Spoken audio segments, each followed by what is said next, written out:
Back in the 1970s, there was an English anthropologist named Victor Turner, who became very frequently quoted and highly thought of in the area of religious studies. And one of the major contributions that Turner made was elaborating on a pre-existing concept, goes back to I believe a German scholar or a Dutch, I'm not sure which, that in rituals you have a three-stage experience on the part of the person undergoing the ritual. That in the first stage you have separation, and in separation you are the person engaging in the ritual is separating himself or herself from the community. Then you have the next stage is called liminality.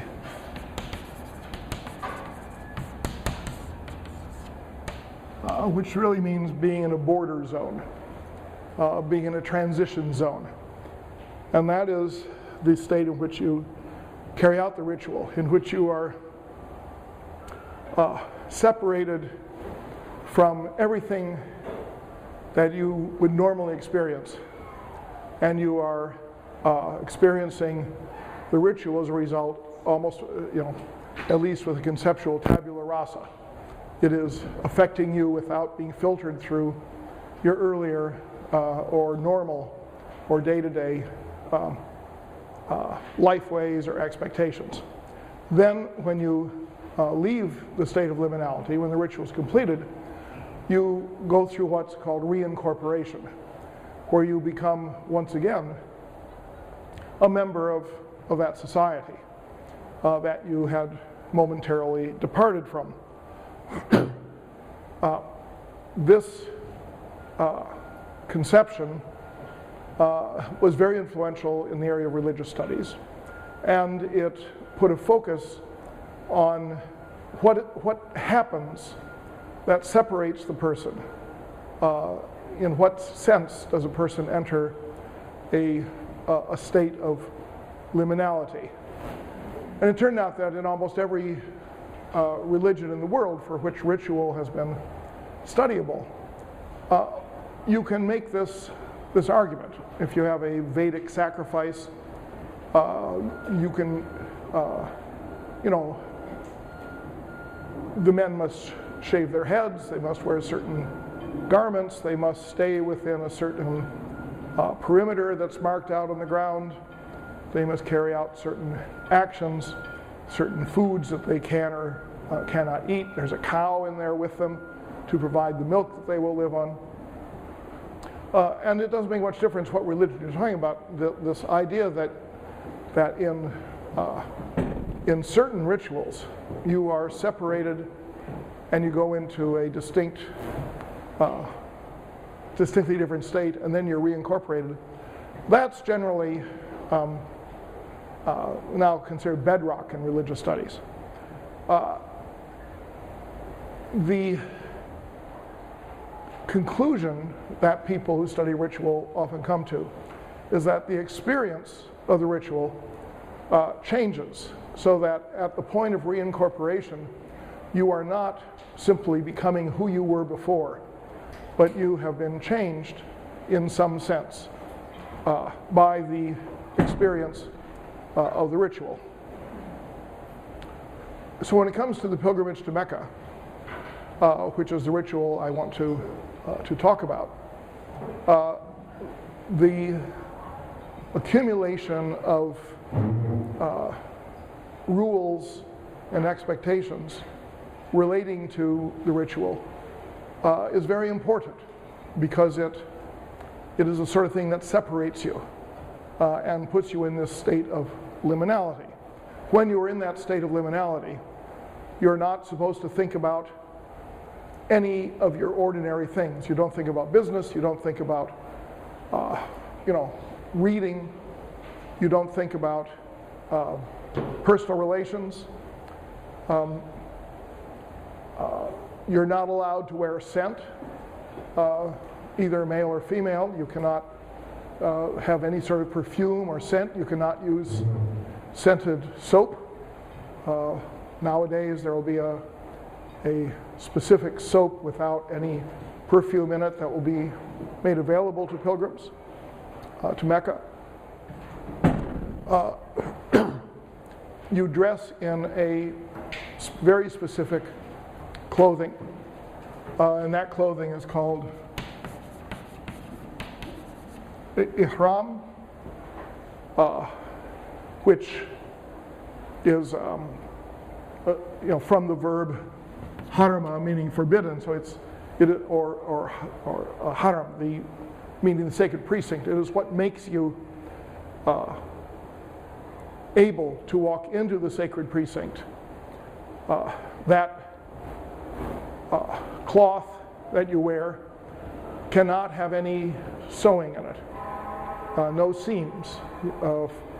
For a man it is 2 pieces of white cloth.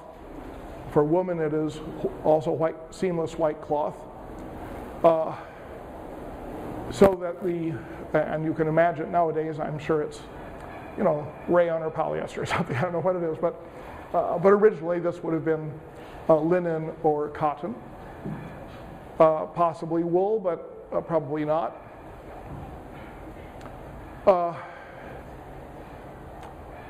There is a boundary that when you come to the boundary, you must change your clothes.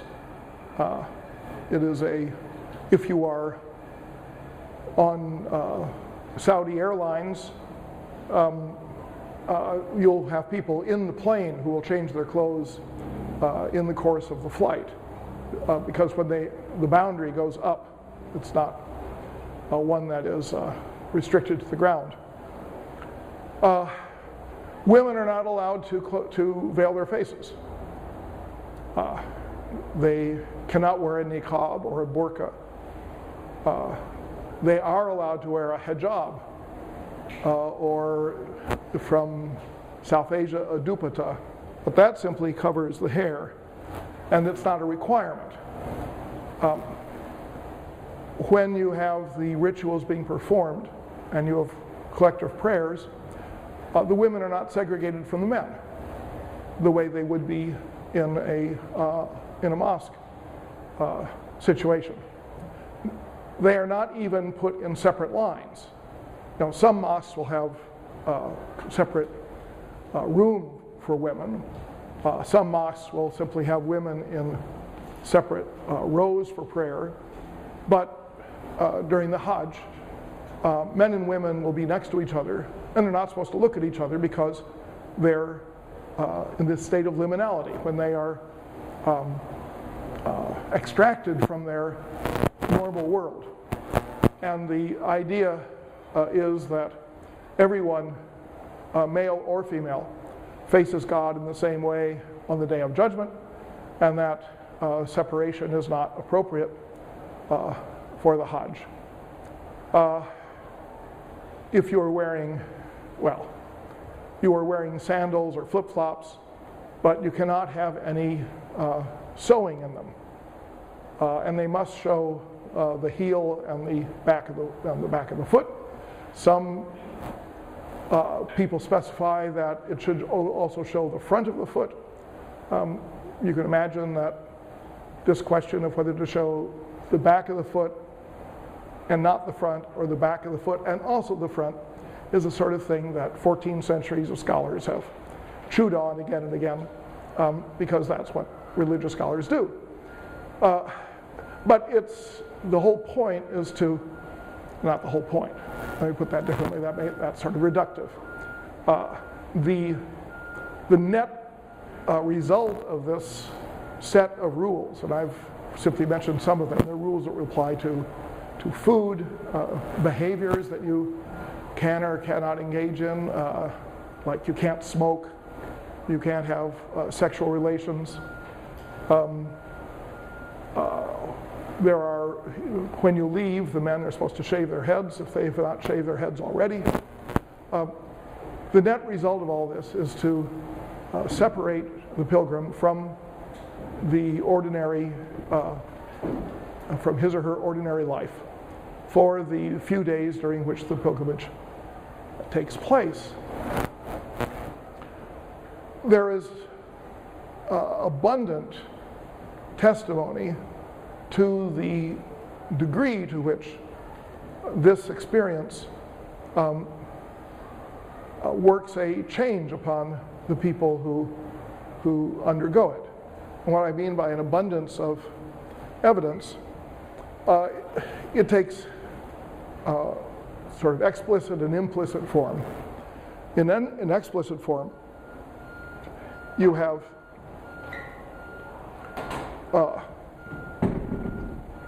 reports written by people when they return from the pilgrimage, giving the exact details of their pilgrimage.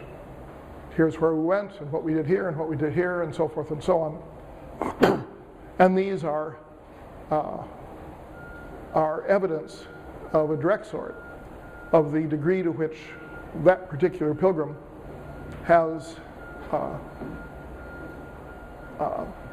feels himself or herself to be changed by the experience.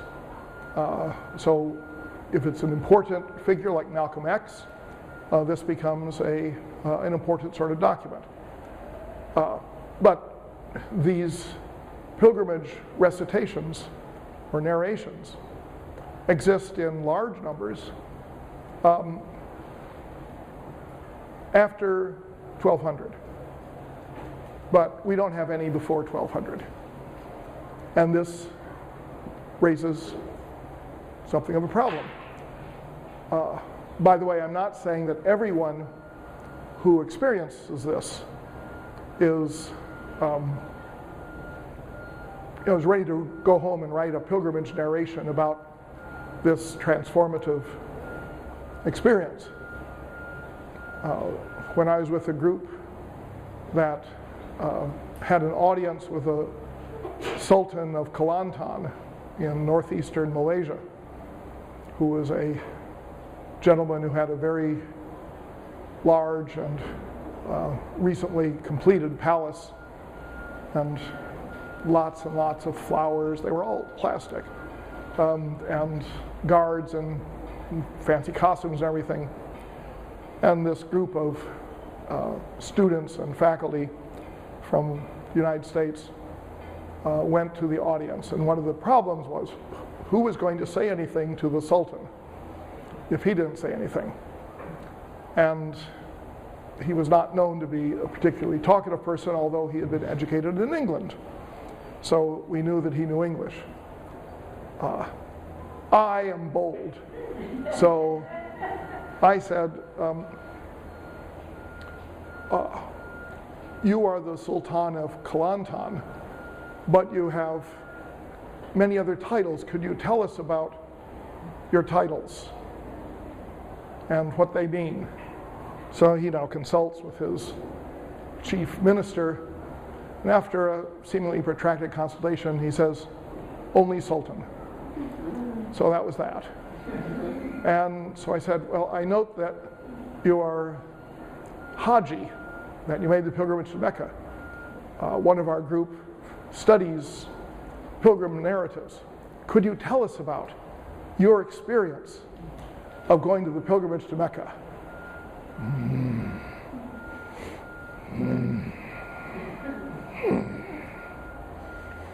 Very hot. But he wasn't done.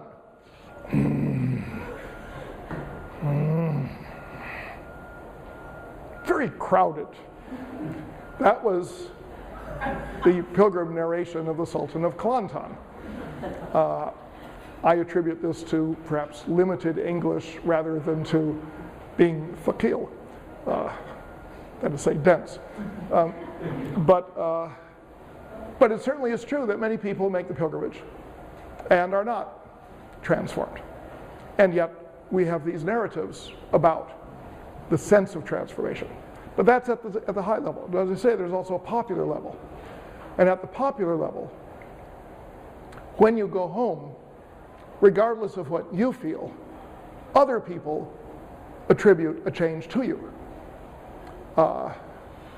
If you were an Egyptian, when you went home, you could paint a mural on the outer wall of your house showing the stages of your pilgrimage. You know, here's the camels, and here's the Kaaba that you migrate around 7 times, and so forth and so on. And these wall paintings would last for several years before eventually eventually it rained and they were washed off. There are other places where you can wear a different color turban when you come home, or whether you can paint the door of your house. In East Africa, that's something you can do. But the idea that a returned pilgrim is credited with a transformative experience, whether or not that experience was felt internally, seems to be fairly widespread after 1200.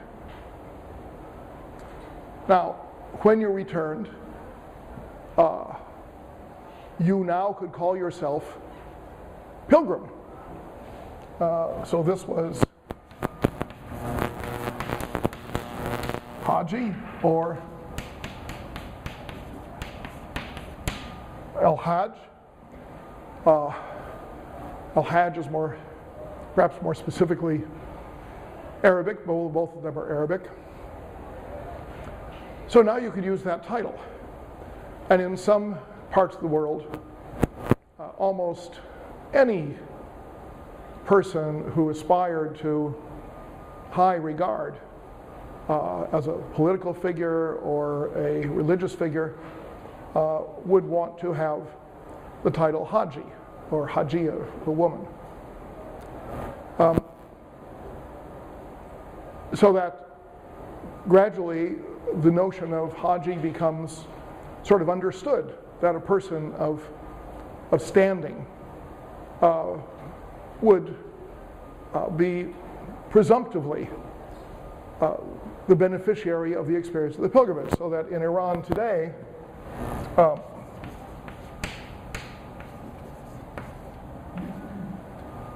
you have the title Hajj Agha, which means, you know, Haji plus Sir, so it's sort of Sir Pilgrim.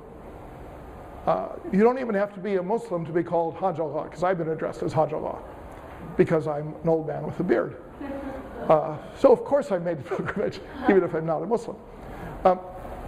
So then this notion of Hajj and of being a Haji spreads, and it spreads among Christians.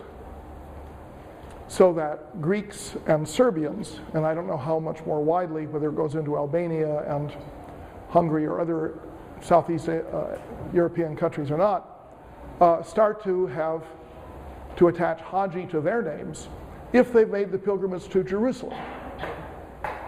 And this is an important point to note, that Mecca, Medina, specifically Mecca, but they're both called the Haramain, the 2 harams, but the rituals are all associated with Mecca, the required rituals. Mecca is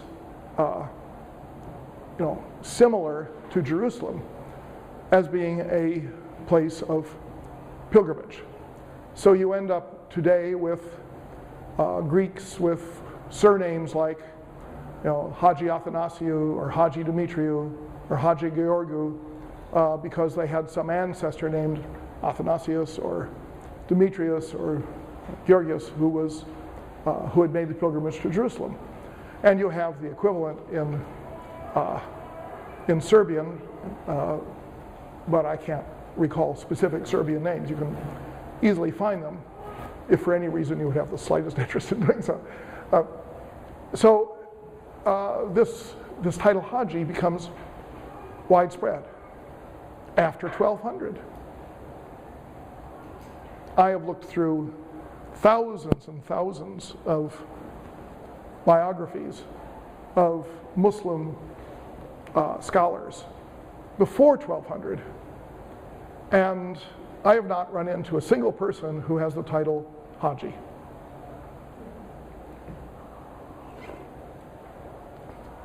In the biographies, It will frequently say, he went on Hajj. But it will not become an epithet. So it becomes an epithet after 1200. It may be that if one were to do a survey of names in other parts of the Muslim world, I've looked primarily at Spain, Iran, and Iraq, somewhat in Yemen. It might be that there are other areas where Hajj shows up earlier. But basically, it's a post-1200 phenomenon, just as the narratives are post-1200 phenomena, and just as the sort of rituals relating to what you do when you come back from the Hajj are post-1200 phenomena. So we're at roughly 1200 in this course. So what we should expect is something happens. And it's a question not only of what happened circa 1200, but what was the Hajj like before then?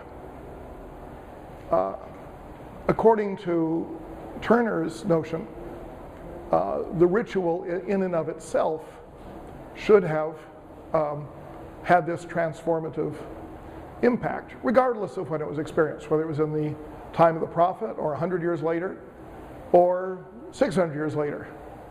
So why does this title become associated with this particular time frame? Now, going back to what I talked about last time, this is a time period when you also have a very, very widespread rise of local pilgrimages, so that villages, towns, cemeteries of cities become places that travelers will visit or will come specifically to visit in order to gain some barakah, some of the blessing that's associated with this holy place. So that fits. It's also a period when we seem to have an increase in pietistic devotions. So you get treatises written on fasting that are more elaborate than earlier accounts of fasting. Or you get for the first time in the 1100s, you get for the first time a book devoted exclusively to jihad in terms of hadith. So it will be a collection of hadith relating to the martyrs in the afterlife. And it is rather interesting, given today's sort of absorption in the question of precisely how many nubile young women are available to a martyr in the afterlife, that in this initial collection of hadith that was produced in the 1100s in Syria, the Houris are not mentioned. There's one oblique reference to them. But that does not appear to be a very important aspect of it. So, things are happening in the devotional life of Muslims, the 1100s and the 1200s, that are neither exactly what we think of now, nor are they what appears to have been the case in earlier centuries.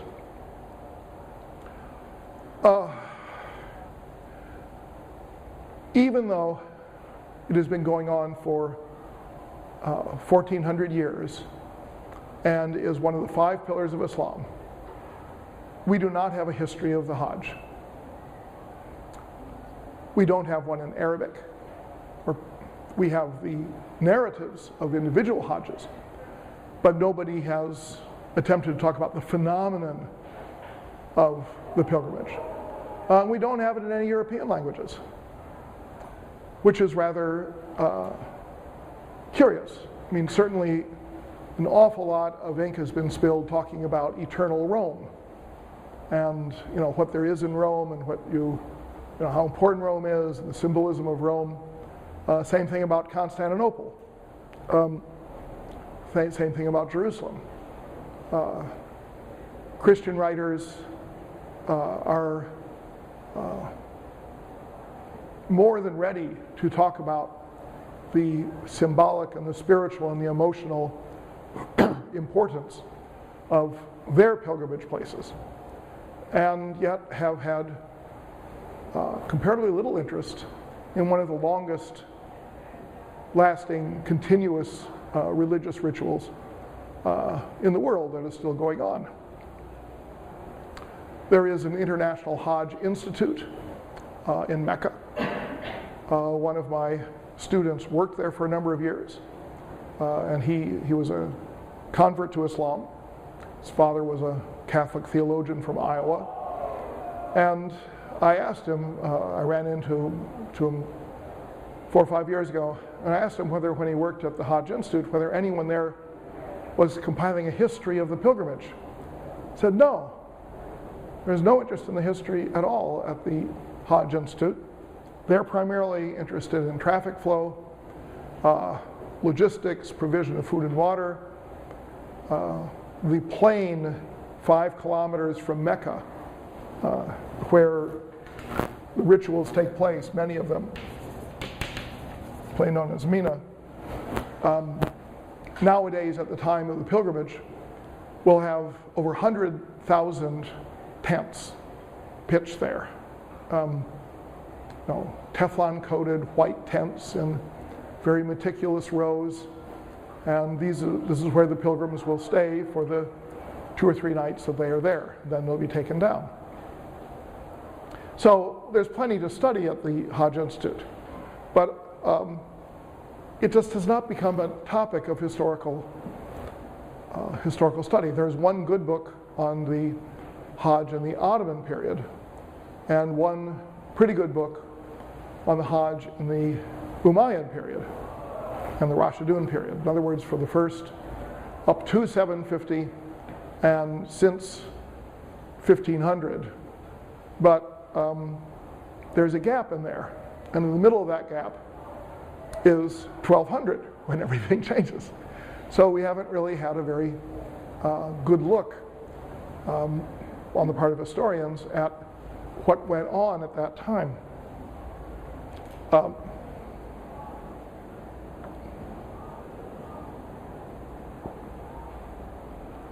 Obviously, it's my intention to tell you what went on at that time and what made 1200 a turning point. But if this were Iran, I would do so with a pretty high level of confidence. But this is going to be about Syria and Egypt. I have, for the last 50 years, found Egyptian history terminally boring. It's one of the reasons I don't lecture on it very much, is I just can't drum up much interest in it. Syria is rather more interesting. Egypt is interesting today. But this is the period of the Crusades, if we're thinking of a turning point somewhere in the late 1100s or in 1200. And the turning point that stands out, but this may be simply me glomming on to a thing that I can easily check rather than something that would stand up to more refined research. What really stands out is the career of Salahuddin, or Saladin, the great Muslim hero of the Crusades.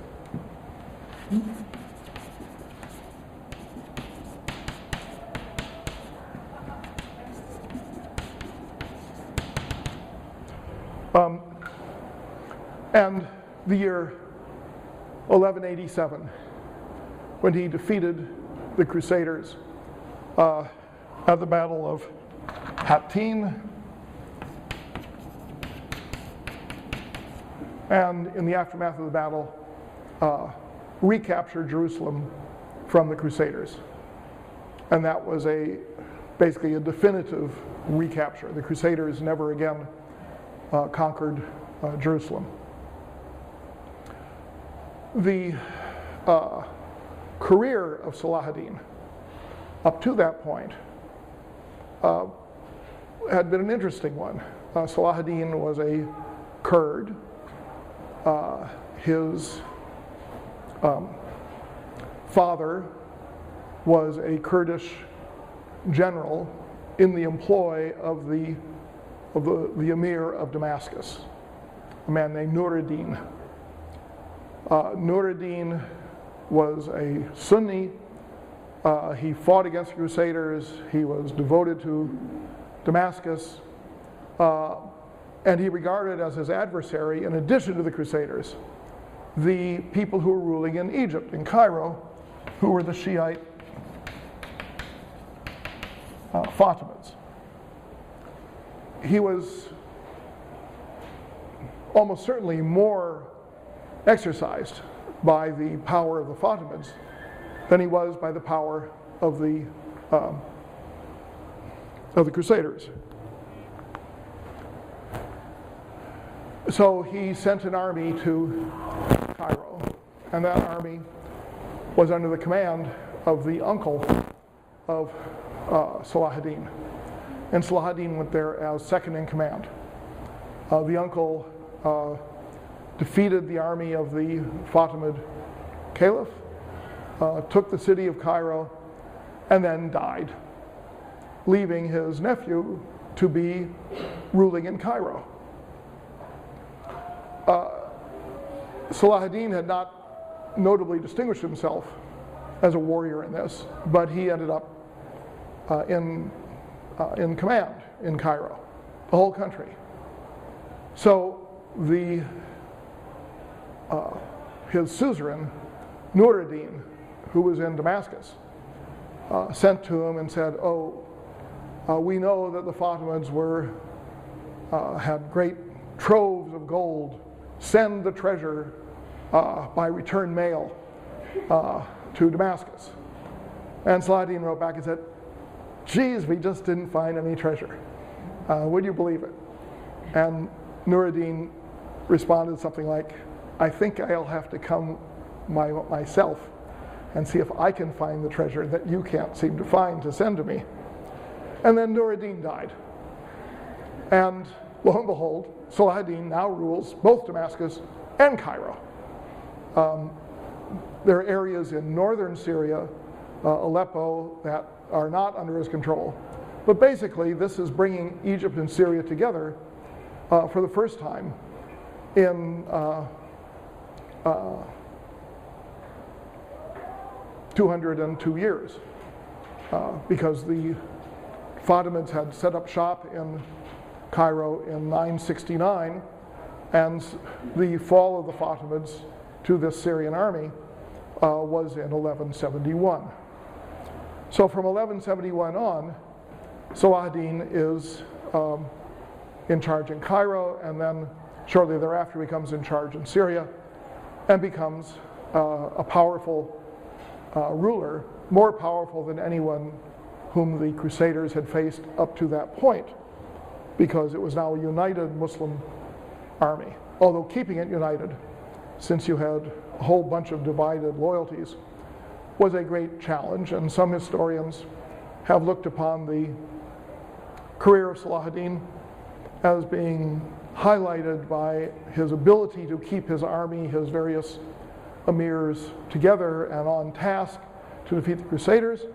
Other historians have looked upon his career as one of just incredible luck, in which he had no particular abilities, and then other historians have fallen in between. In other words, there's no consensus on the achievements of Salah ad-Din or on his personality. There is one biography of him. Well, he had two historians on the payroll, and they wrote these sort of hagiographical books in praise of Salah ad-Din. So we have information. It's just that we don't know what information is left out and whether we can truly evaluate the information is there. But no one disputes the fact that in 1187, Salah ad-Din retakes Jerusalem. It is, it may be that the practice of pilgrimage to Jerusalem on the part of Christians had a very strong impact upon Salah ad-Din. Pilgrimage had been one of the central factors in the origin of the Crusades. People had been making pilgrimage to Jerusalem for hundreds of years and coming back to Europe and telling about their experiences. The papacy had encouraged people to make pilgrimage to Jerusalem. There were special accommodations for Christian pilgrims in Jerusalem. So Salah ad-Din was perfectly aware that Jerusalem was a pilgrimage site. And being aware of it, after he retook the city, he specified that Christian pilgrims could still come. They couldn't come wearing armor and carrying swords, but they could come as pilgrims. The Christian kings who were trying to oust him from Jerusalem, Richard the Lionheart and Philip Augustus from France, particularly Richard, wanted him to specify that pilgrims could come if they had a permit from the king. And Salah ad-Din said, no, any Christian who wants to make the pilgrimage can come. He doesn't need a permit from a Christian king. And this was really what the Muslims had always argued, was that Christians were peoples of the book. Their religion was honored, even if it was not fully a truth-based religion, as Islam itself was. And Christians could carry out their rituals. There were some limitations on building new churches and so forth, but pilgrimage to Jerusalem had always been permitted, partly because it was a profit center. You know, when the convention comes to town, they blow a lot of money in the local restaurants and bars and so forth. I'm sure the Christian pilgrims did not go to bars, but it was a very good business for whoever was ruling Jerusalem to have the Christian pilgrims come. Salah ad-Din himself wanted to make the pilgrimage to Mecca, and he was very specific about it. He wrote to the caliph saying that he was going to make the pilgrimage to Mecca. Various provisions were made, but as it turned out, there was too much military unrest and too many problems for him to make the pilgrimage. So right down to his death in the early, I think in 1192, I believe, or 93, he never did make the pilgrimage to Mecca. But a certificate has been found that certifies that a certain other person made the pilgrimage to Mecca in his name. And this was a known practice, that you could get someone to fulfill your obligation by going to the pilgrimage in your name. Often women were thought of as people who would have a surrogate going. It's hard to tell what Victor Turner would say about that. You know, I'm in a state of liminality on your behalf.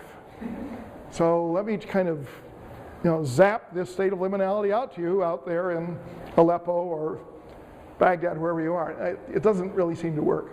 But there was a certificate. And indeed, in the 1300s, you have, not only do we have certificates of pilgrimage that have survived, but you have a few examples of printed certificates of pilgrimage, which would be a printed form, and you fill your name in, and then it would come with little magnets to put on your refrigerator door. In other words, there's a certain routinization of pilgrimage that flies in the face a little bit of the idea of liminality being necessarily the key to understanding of the pilgrimage. So Salah ad-Din did not go on pilgrimage. Somebody went on his behalf. He did make it much easier for people from Egypt and Syria to go on pilgrimage by removing the tax, a rather onerous tax they had to pay, and by providing pious endowments to supply food and other provisions for the pilgrims. Initially, the pilgrimage from Egypt or Syria did not go overland. It went down the Red Sea to Jeddah and then inland from there.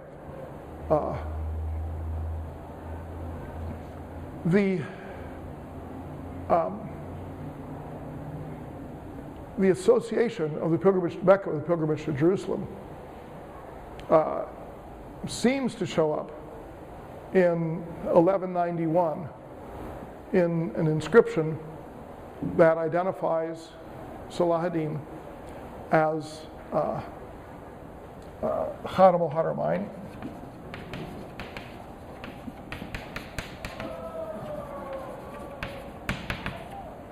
It actually shows up as servant of the two holy places. Khatam al-Haramain. In the inscription, it's actually Khatam al-Haramain al-Sharifain. It's the two noble holy places, followed by the words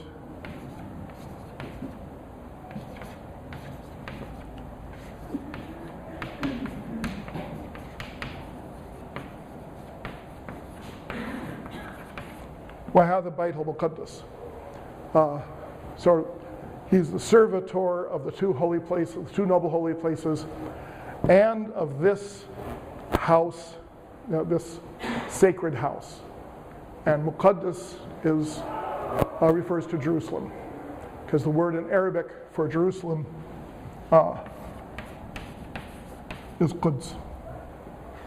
So in this inscription that shows up, you have two things. One is the mention of a title, Khatam al-Haramain, servitor of the two sacred places, and of this blessed house, referring to Jerusalem. So now you have basically the two pilgrimages are being linked. The pilgrimage in Jerusalem, because Muslims will go to Jerusalem as well. A pilgrimage to the Dome of the Rock, and now the pilgrimage to Mecca, and the Haramain, including Medina. This title is the first time this title is known to occur. I have read some dispute about that, saying that maybe the Caliph al-Nasir used it. But he was the caliph, and the caliph had always been assumed, just a part of his job was being in charge of the holy places of Mecca and Medina. Whether he was doing a good job or not, that was just part of his job. But now you had the notion that he had a servitor of the two holy places who was not the caliph. This springing off of a function of the caliphate to a person who was not the caliph, but who would have a new title, seems to be related to the very bad relations that existed between the caliph and Salah ad-Din. Salah ad-Din had sent a letter announcing his conquest of Jerusalem to the caliph.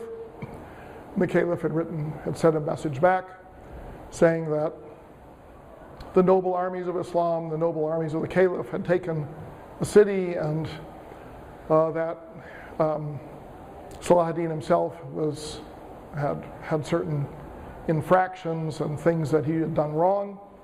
And Salah ad-Din wrote back and said, it's actually my army that took the city, and you've never done anything. And so it seemed like a very difficult point was reached between the caliph, who really had done very little. The caliphs never did much of anything against the Crusaders, and Salah ad-Din. So in 1188, in the first pilgrimage following the retaking of Jerusalem, the two pilgrimage caravans, one from Baghdad, one from Syria, met outside of Mecca. They got into a battle over who had priority, and the leader of the Syrian caravan was killed. The description of this in the Arabic chronicle that makes the most of it, Ibn al-Athir, is fairly detailed about lives being lost and baggage being plundered and people being enslaved and so forth. The most recent biographer of Salah ad-Din refers to it twice, once as a squabble and the other time as a, I don't know, like a fracas or something. I mean, minimizing the whole thing, which makes you wonder, then how did the general, one of the paramount generals of Salah ad-Din's army who was leading the pilgrimage, how did he come to be killed in the process of it? It was a battle, and not the only time in history that there have been battles between pilgrims outside of Mecca, and Mina, in fact.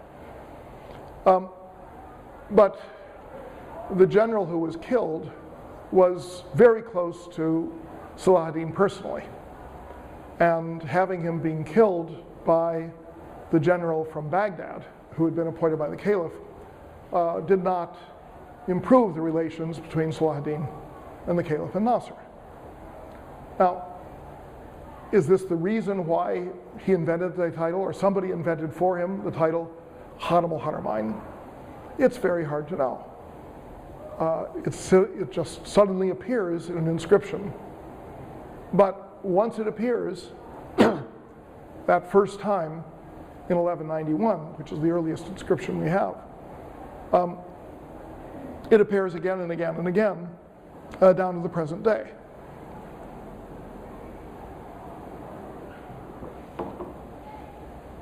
Salah ad-Din's father's name was Ayub, so the people who follow him of his family are known as the Ayyubids, ruling in Egypt and Syria. Usually the Sultan, the paramount member of the Ayyubid family, would be in Cairo, and cousins or brothers or uncles would be ruling in the different cities of Syria. Because the way Cairo functioned is that all of the land grants in Egypt along the Nile, the records were kept in Cairo. And therefore it was, to a substantial degree, a fiscally unified country, and as such, much richer than Syria, which was divided into different cities like Aleppo or Damascus or Jerusalem.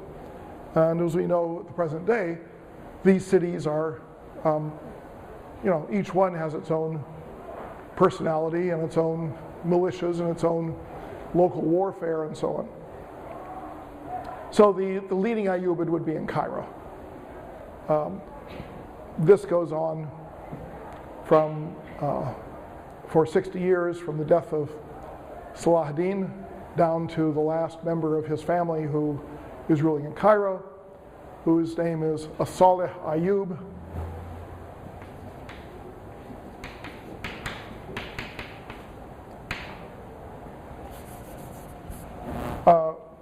So you have the Sultan Salih Ayyub.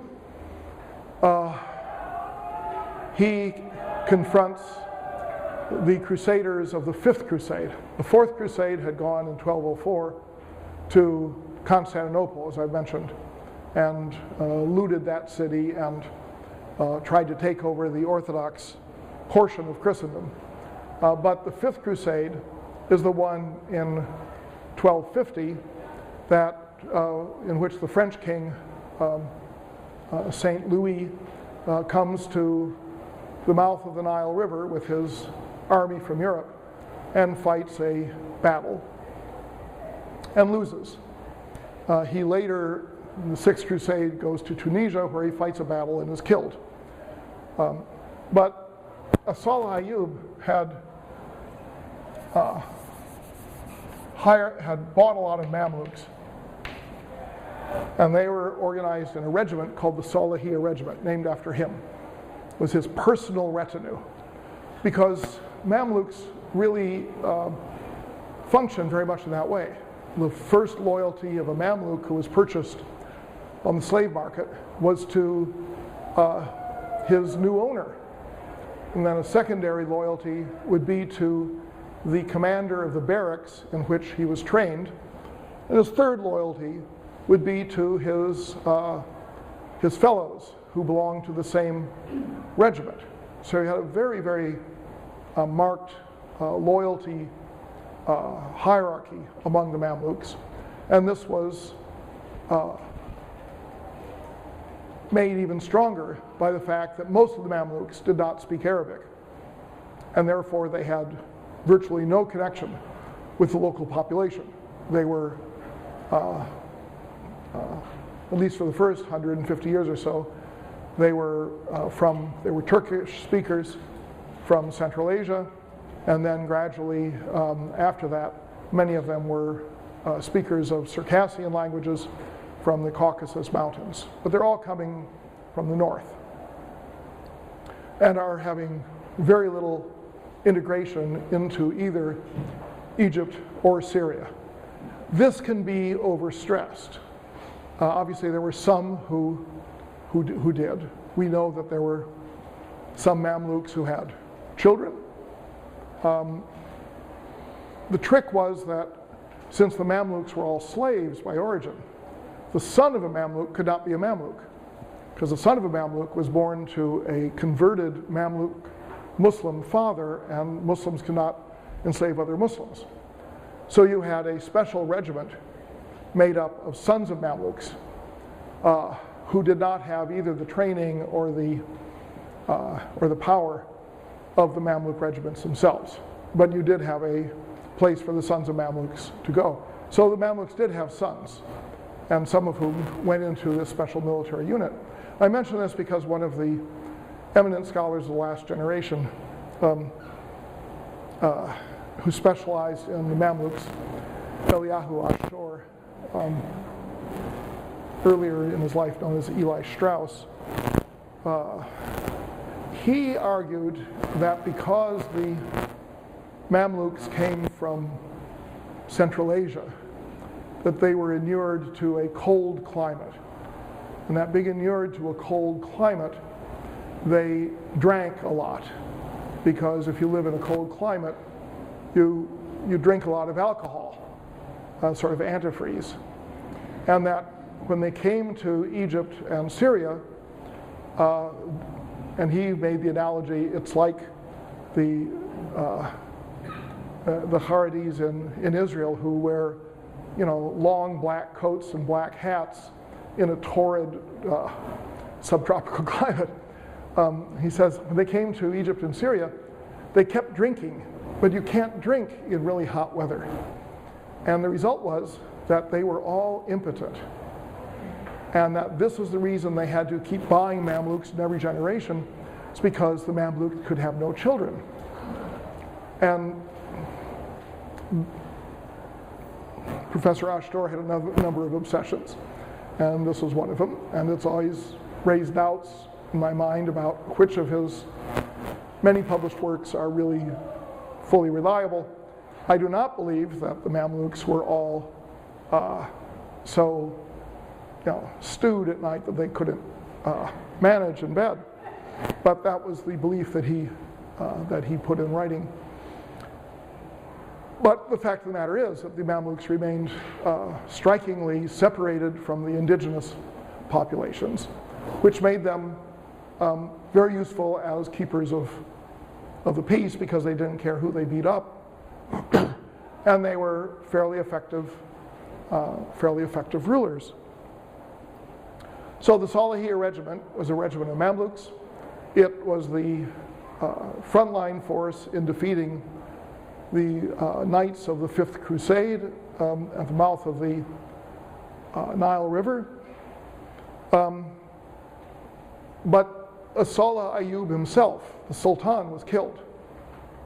And so after the battle, one of his kinsmen arrived from Syria and announced that he was now the Sultan, because he was next in line, and that he brought his own Mamluks with him, who would now become the primary military force of the Sultan in Cairo. The Salahi regiment decided that they did not want that, so they killed him and took control of Egypt. And this is in 1250. They become essentially autonomous military rulers of Egypt. And they have remained autonomous military rulers in Egypt down to the present day, more or less. Initially, they claimed to rule on behalf of a child, a son of an earlier Ayyubid Sultan, but eventually that fiction was abandoned. The commander of the Salahi regiment was a slave woman, Shajra Dur. So he married the widow. In other words, there were efforts to maintain some kind of legitimacy. Then came the year 1260. As I mentioned, the Mamluks march into Syria. They fight against the Mongols, and they win at the Battle of Ain Jalut.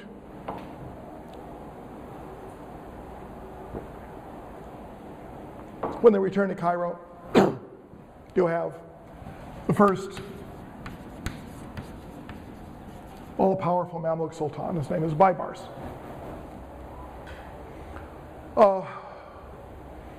For the next 2.5 centuries, the Mamluks rule Egypt, one military commander after another, with no consistent claim of dynastic legitimacy. Occasionally, a sultan will be followed by his son, but the son is usually quickly overthrown by other generals. So it's one of these curious periods in history where you have a state that is stable over a long period of time, in which you have no clear sense of legitimacy, either dynastic legitimacy because of inheritance, or constitutional legitimacy because there's an order that the ruler is fulfilling. But the Mamluks do continue to use, just as the Ayyubids had used, the title Khadim al-Haramain. Sometimes it's a little bit different. So it'll be something like Sultan al-Haramain, the Sultan of the two holy places. Or it might be Amir al-Haramain, the commander of the two holy places. But the idea of the Haramain, the two holy places, being, becoming part of the titulature of the Mamluk sultans, but never of the Abbasid caliph who is enthroned in Cairo as a puppet and essentially works for the Mamluks. He's never called Amir al-Haramain or Khadim al-Haramain. It's only the Mamluk sultan who's called that. Now, reinforcing this, in apparently the year 1266, you have a new ritual that is specifically invented by the Mamluks, initially in Cairo and then seemingly adopted elsewhere. And this is what's known as the Mahmal. The Mahmal, in sort of conventional terms, the Mahmal is a enclosed saddle carried on a camel. It simply means the thing that is carrying, or the locus of carrying. And there are instances where the term is used earlier, but now the Mahmal becomes a ritual of a Hajj. And the mahmal is an empty room placed on a camel, and the exterior is festooned with cloth and tassels and various ornamental things, as long as it's in Cairo. Once they get on the road, they take the really nifty stuff off and replace it with sort of traveling clothes, and then they put the nifty stuff back on when they get to Mecca.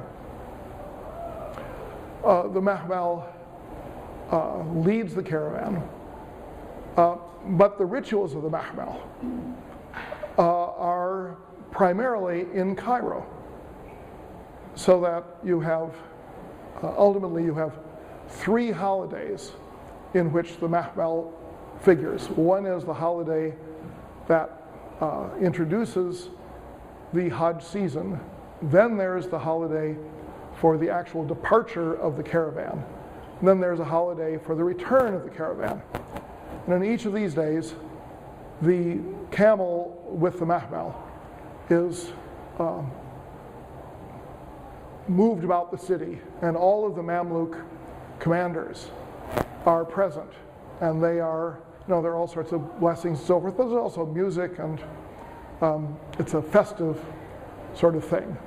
And then eventually the halter, or the lead rope of the camel carrying the mahmal, will be ceremoniously put in the hand of the Amir al-Hajj, the commander of the Hajj, and he will then lead it out of the city. The mahmal has no known backstory. No one has ever figured out why it was dreamed up, or what it was intended to do, but it came to be a way of bringing the pilgrimage to the people who didn't go on the pilgrimage. Because, in a sense, there was a vicarious experience that you had this sort of sacred moment when the mahmal left, and then a sacred moment when it came back, and you didn't have to go through all the trouble of going along on the pilgrimage. The mahmal goes, it's adopted by a number of different countries. You get mahmal used from Syria, you get it used from Afghanistan, you get it used from Yemen. These fancy camels lead the pilgrimage caravans to Mecca. One of the reasons this is not earlier than 1266 probably has to do with reopening the overland route to Mecca. Because, as I said, under the Ayyubids, most of the pilgrims from Egypt and Syria would go down to the seacoast and then take ships. But the mahmal was an overland thing until basically until the late 19th century. Then they would take the camel with the mahmal on his back, and put a sling under it, lift it, put it on a railroad car, and have it go from Cairo to Suez, where they would put a sling under it, lift it into a ship, where they would then sail from Suez down to Jeddah. Then they would take it off, and it would just, lead the caravan in to Mecca from Jeddah. But regardless of the details, this became a hallmark of Mamluk and then Ottoman, but not just Mamluk and Ottoman, but of pilgrimage ritual for this period after 1200. So it's something else that's changing at that time. The mahmal in Cairo was understood by everyone who participated in the rituals as symbolizing the political dominance of Egypt in the pilgrimage. So the question that led to a fight back in the time of Salah ad-Din, who goes into Mecca first, and which is what the two caravans from Baghdad and Damascus were fighting over, now it becomes understood that the Egyptian mahmal goes into Mecca first, and that other mahmals may exist, but they have to come after the one from Egypt. if you couple this elaboration of ritual with the fact that more and more and more pilgrims are coming from Africa and from India, and somewhat later from Southeast Asia, you come up with the idea that the pilgrims in Mecca perceived who was ruling, who was in control. That was the evidence of who was really the boss in Islam. There was a caliph in Cairo under the Mamluks, but nobody cared about him. And then after 1517, there was no longer a caliph in Cairo, and nobody cared that he was gone. But the Ottomans, who took over in 1517, they continued to use the title Khadim al-Haramain. It's not always an official title. Sometimes it simply describes a function. But what the function indicates is that superintending the pilgrimage is now the center of Islam, and that the caliphate has withered away and been replaced by the superintendence of the pilgrimage. That being said, Mecca itself was not ruled by the Mamluks. Mecca itself was a semi-independent governorship ruled by someone with the title Sharif, who was a descendant of the Prophet.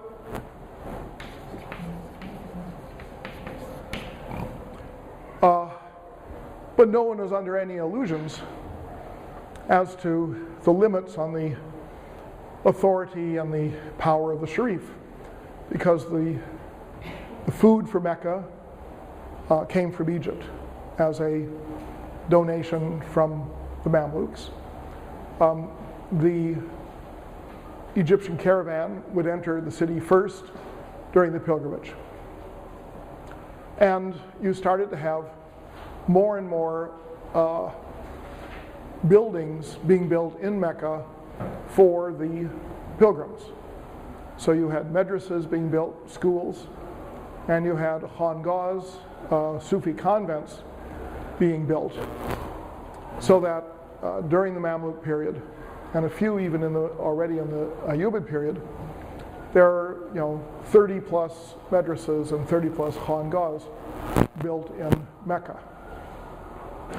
This, for the first time, so far as we know, makes it possible for large numbers of pilgrims to stay in Mecca for periods of time and add to their personal experience of performing the Hajj ritual a learning experience.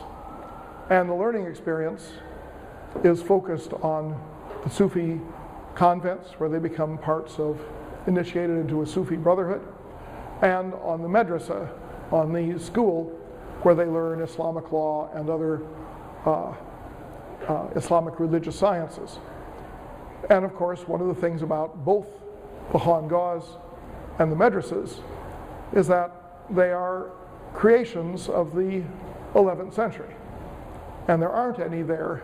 I don't think there are any in Mecca before 1200. So it's one of the other changes that takes place around 1200. In the center of the pilgrimage itself is the building of new sets of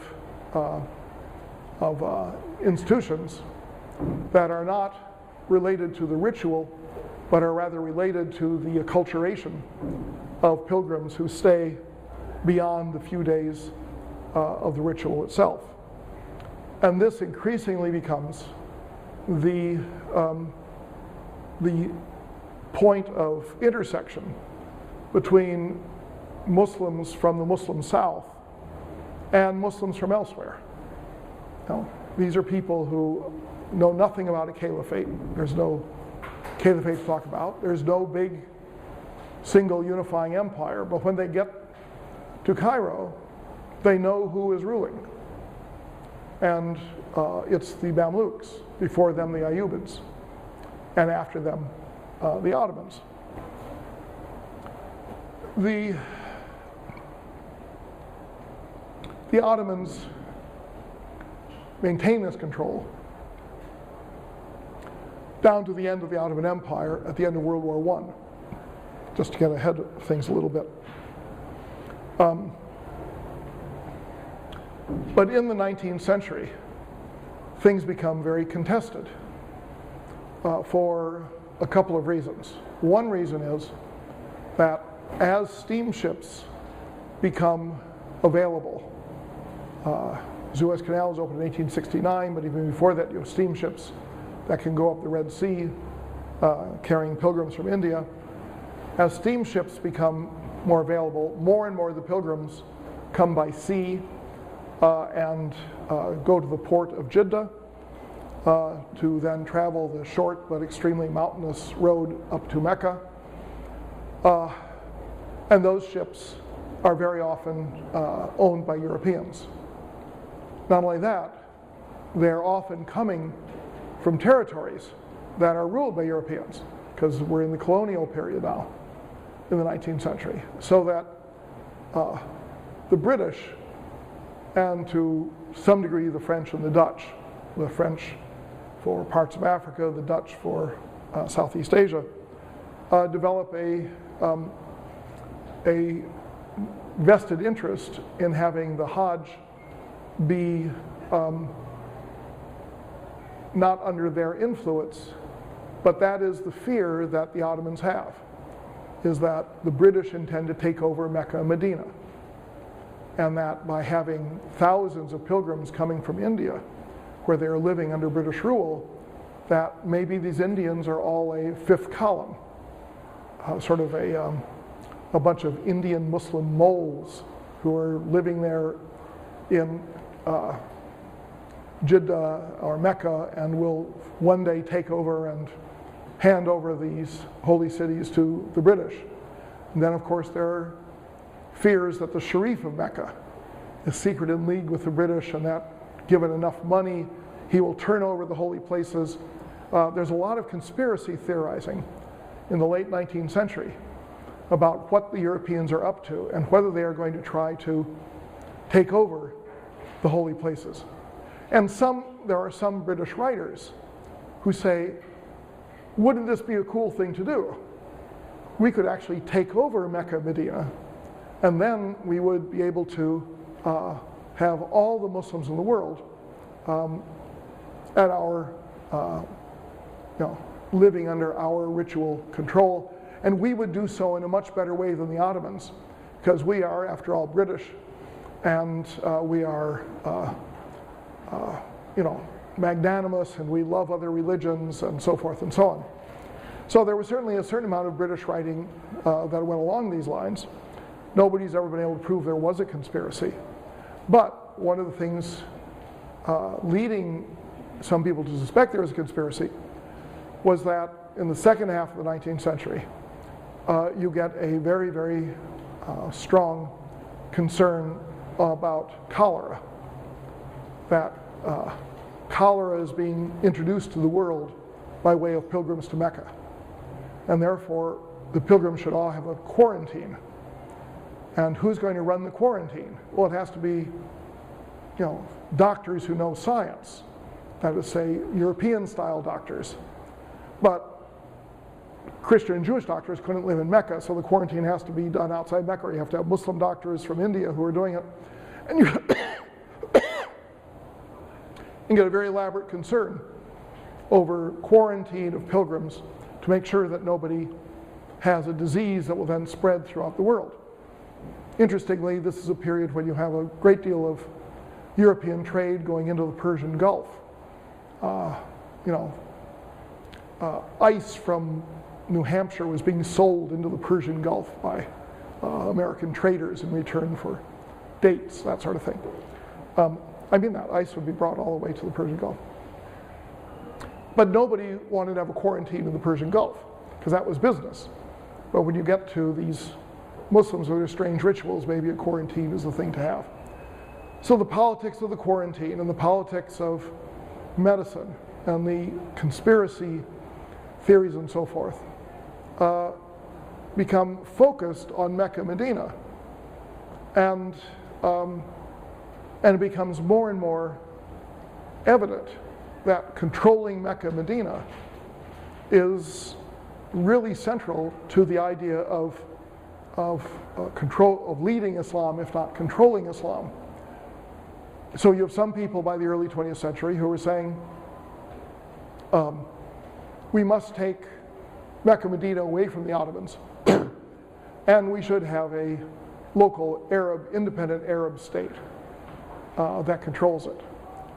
The British thought that was a pretty cool idea, so they paid the Sharif of Mecca during World War I to declare himself independent and be at war or rebellion against the Ottomans. And this is the whole story of T.E. Lawrence and the creation of the states of Iraq, Syria, and Jordan by the sons of, or on behalf of the sons of the Sharif of Mecca. And then that didn't work, and instead the Saudi family takes over. And the Saudi family is against the Sharifs, but they're still on the British payroll. So the question of whether Saudi Arabia is a British stalking horse, part of a great conspiracy, is part of the literature of 20th century Arabian geopolitics. There's a wonderful book that's recently been republished by a Salafi Sunni publishing house in Istanbul that purports to be the confessions of a British spy who took this innocent, indeed kind of ignorant and thick-headed Saudi or person from Najd, Central Arabia, named Muhammad ibn Abdul Wahhab. And he took him to Basra, and he taught him how to drink and taught him how to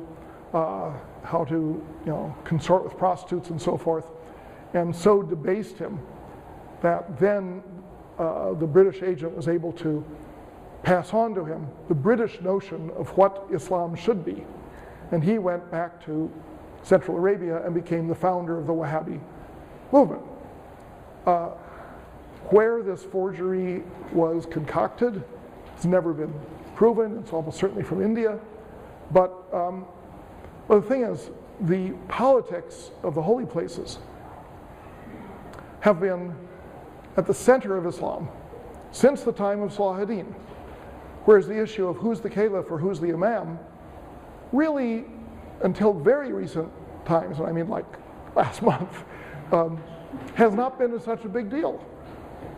And the reason the Saudis are now trying to be at the center of putting a Saudi overlordship together is that the Saudis are perfectly aware that by controlling Mecca, Medina, they are at the center of Islam, and that other Muslims believe that.